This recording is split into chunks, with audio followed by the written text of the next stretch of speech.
सुप्रभातम आजिर पंचांग ओ अमृत वचन।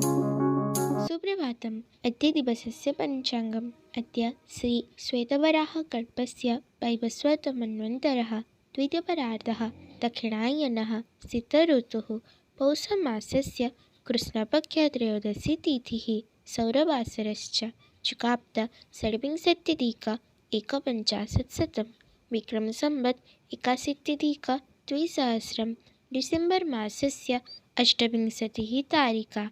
अद्य दिवसः सर्वेषां कृते मङ्गलमयं भवतु इति विभुपदारविन्दयोः विनम्रप्रार्थना।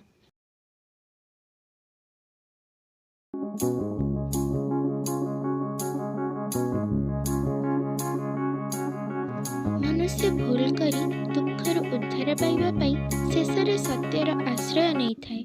ହେଲେ ମନୁଷ୍ୟ ପ୍ରଥମରୁ ସତ୍ୟର ଆଶ୍ରୟ ନ ନେବା ଫଳରେ ଦୁଃଖର ଶିକାର ହୋଇଥାଏ। ଏହାର କାରଣ ହେଉଛି ଅଜ୍ଞାନତା।